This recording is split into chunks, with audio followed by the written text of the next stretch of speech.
संविधान दिवस के अवसर पर संसद भवन में किया गया समारोह का आयोजन। राष्ट्रपति और प्रधानमंत्री सहित अन्य गणमान्य नेताओं ने देशवासियों को दी संविधान दिवस की शुभकामनाएं।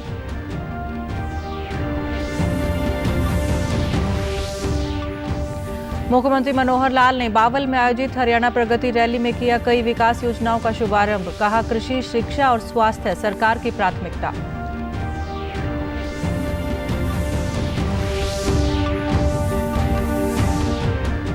राष्ट्रीय दुग्ध दिवस के उपलक्ष्य में एनडीआरआई करनाल में किया गया कार्यक्रम का आयोजन। दुग्ध उत्पादन के क्षेत्र में आर्थिक विकास को बढ़ावा देना है दुग्ध दिवस का उद्देश्य।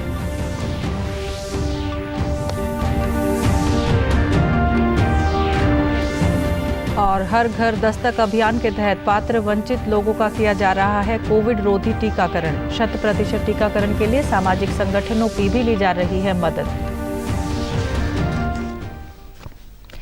नमस्कार, मैं मंजू सिंधु और अब खबरें विस्तार से। आज पूरे देश में संविधान दिवस मनाया जा रहा है। वर्ष 1949 में आज ही के दिन संविधान सभा ने संविधान के प्रारूप को औपचारिक रूप से मान्यता दी थी। राष्ट्रपति रामनाथ कोविंद ने संसद भवन के केंद्रीय कक्ष में संविधान दिवस समारोह का नेतृत्व किया। उपराष्ट्रपति एम वेंकैया नायडू, प्रधानमंत्री नरेंद्र मोदी, लोकसभा अध्यक्ष ओम बिरला, मंत्री, सांसद और अन्य गणमान्य व्यक्ति इस अवसर पर उपस्थित रहे। राष्ट्रपति रामनाथ कोविंद ने कहा कि हमारी आजादी के समय राष्ट्र के समक्ष उपस्थित चुनौतियों को यदि ध्यान से देखा जाए तो भारतीय लोकतंत्र को निसंदेह मानव इतिहास के सबसे बड़ी उपलब्धियों में से एक माना जा सकता है। इस उपलब्धि के लिए हम संविधान निर्माताओं की दूरदर्शिता और जनगणमन की बुद्धिमत्ता को नमन करते हैं। स्पर्धा होना स्वाभाविक है, लेकिन यह प्रतिस्पर्धा बेहतर प्रतिनिधि बनने और जन कल्याण के लिए बेहतर काम करने की होनी चाहिए। तभी इसे स्वस्थ प्रतिस्पर्धा माना जाएगा। संसद में प्रतिस्पर्धा को प्रतिद्वंद्विता नहीं समझा जाना चाहिए। हम सब लोग ये मानते हैं कि हमारी संसद लोकतंत्र का मंदिर है। अतः हर सांसद की ये जिम्मेदारी बन जाती है कि वे लोकतंत्र के इस मंदिर में श्रद्धा की उसी भावना के साथ आचरण करें जिसके साथ वे अपने पूजा गृहों और इबादत गाहों में भी करते हैं। संविधान दिवस के अवसर पर प्रधानमंत्री नरेंद्र मोदी ने कहा कि देश की आजादी में योगदान करने वाली विभूतियों और संविधान का निर्माण करने वाले लोगों को आज याद करने का दिन है। प्रधानमंत्री ने कहा कि अगर आज की मौजूदा परिस्थितियों में संविधान की रचना करनी होती तो ये बहुत मुश्किल काम होता, क्योंकि देश में अधिकांश राजनीतिक पार्टियों के लिए राष्ट्रहित प्रमुख नहीं है। आज का दिवस बाबा साहब आम्बेडकर, डॉक्टर राजेंद्र प्रसाद जैसे दूरंदेशी महानुभावों को नमन करने का है। आज के संदर्भ में देखें तो पता नहीं संविधान का एक पेज भी हम पूरा कर पाते, क्योंकि नेशन फर्स्ट कालक्रम से राजनीति ने उस पर इतना प्रभाव पैदा कर दिया है कि देश हित भी कभी कभी पीछे छूट जाता है।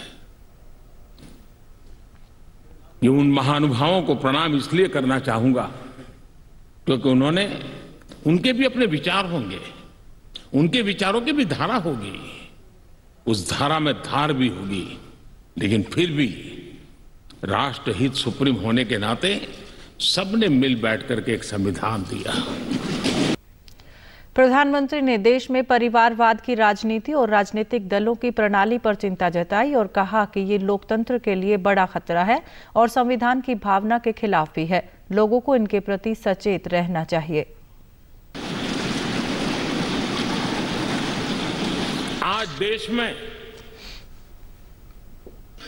कश्मीर से कन्याकुमारी, हिंदुस्तान के हर कोने में जाइए,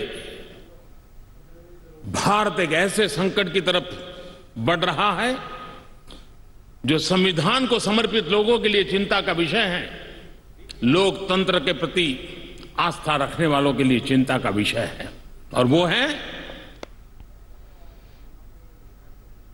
पारिवारिक पार्टियां।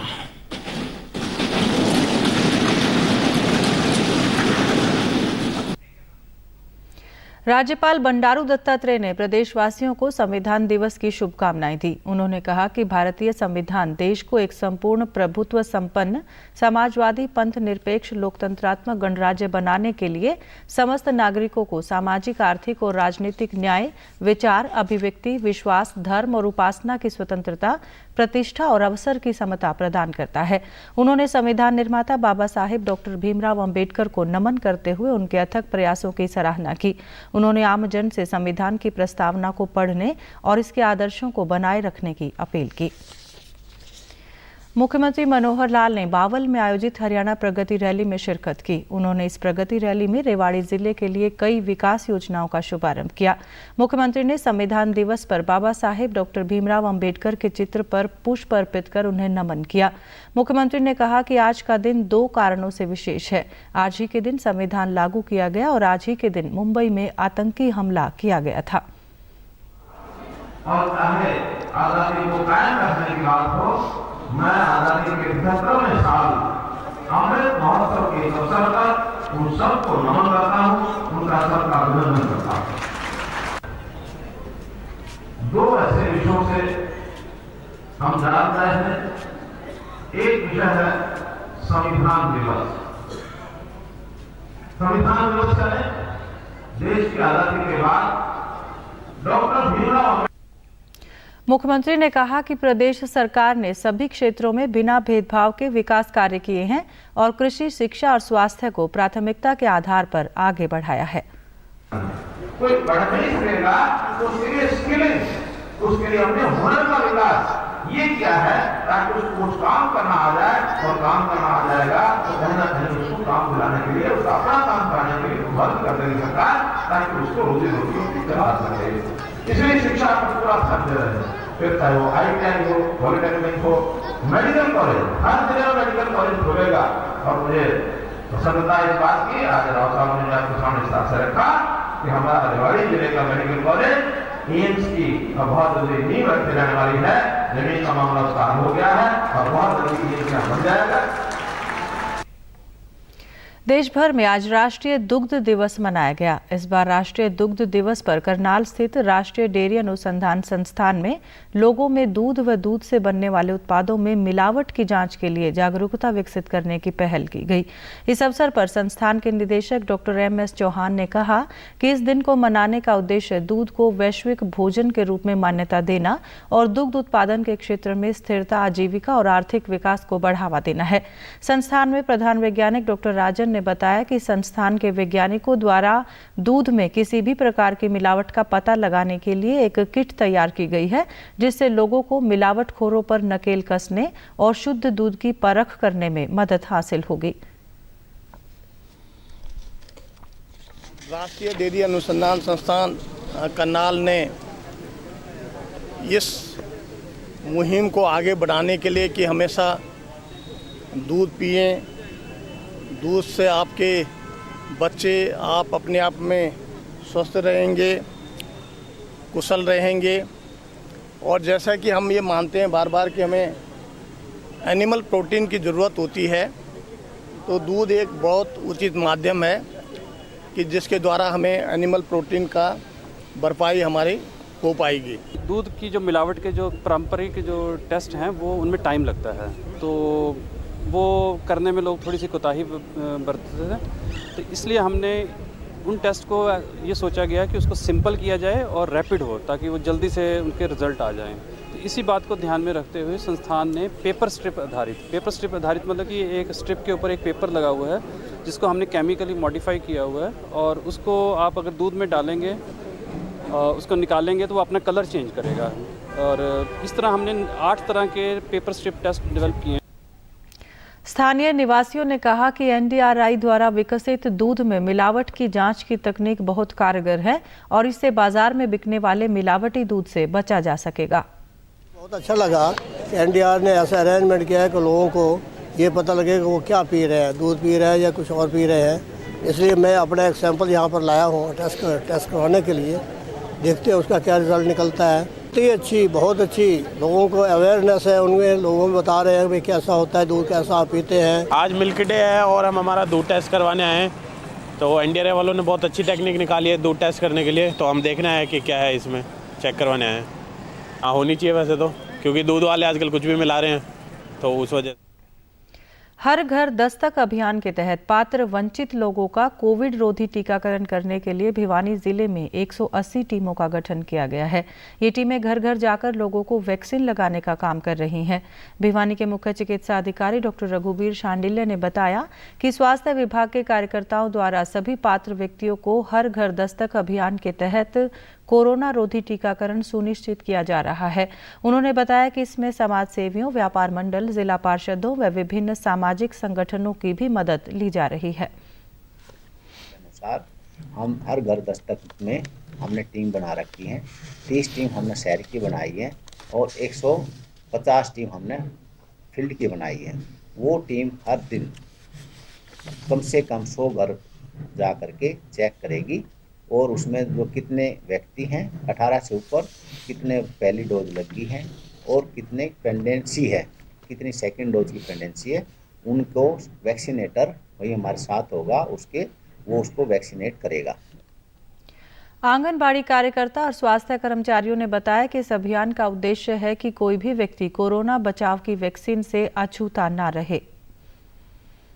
सरकार ने अच्छी सुविधा दे रखी है ताकि लोग कोविड वैक्सीनेशन से बचे और घर घर जाके सभी को वैक्सीनेशन कर रहे हैं। टीकाकरण करवाने वाले लोगों ने बताया कि उन्होंने आज अपने घर पर ही कोरोना वैक्सीन की दूसरी डोज ली है, जिससे उनके आने जाने का समय बचा है।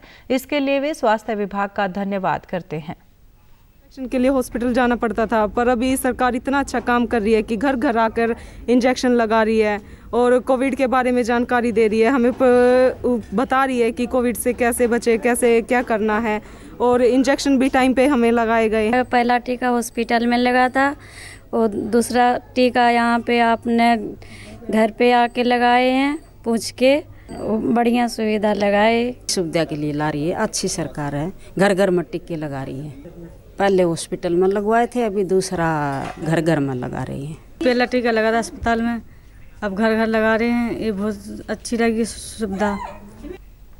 आज मुंबई हमले की 13वीं बरसी के मौके पर देश आतंकवादी हमले में जान गंवाने वाले लोगों को याद कर रहा है।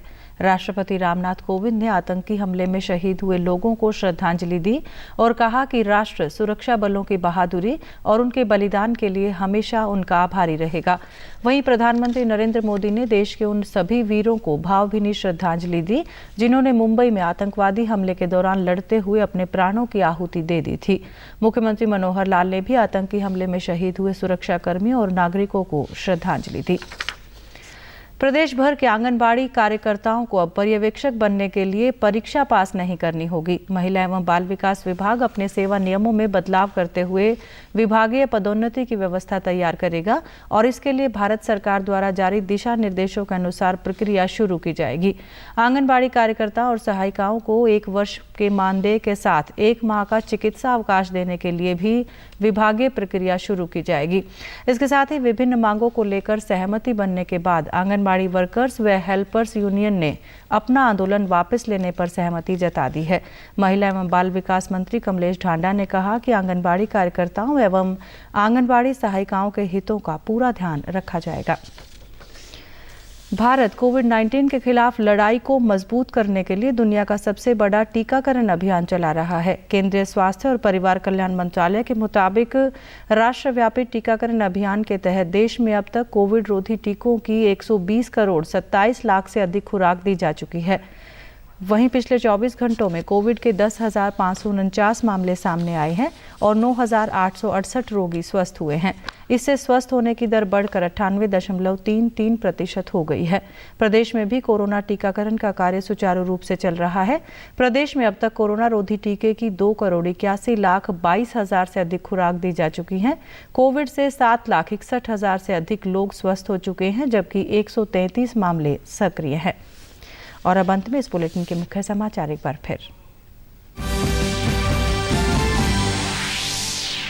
संविधान दिवस के अवसर पर संसद भवन में किया गया समारोह का आयोजन। राष्ट्रपति और प्रधानमंत्री सहित अन्य गणमान्य नेताओं ने देशवासियों को दी संविधान दिवस की शुभकामनाएं।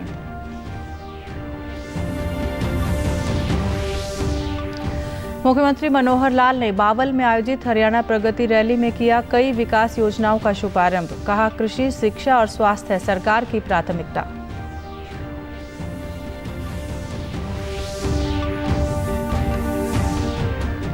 राष्ट्रीय दुग्ध दिवस के उपलक्ष्य में NDRI करनाल में किया गया कार्यक्रम का आयोजन। दुग्ध उत्पादन के क्षेत्र में आर्थिक विकास को बढ़ावा देना है दुग्ध दिवस का उद्देश्य।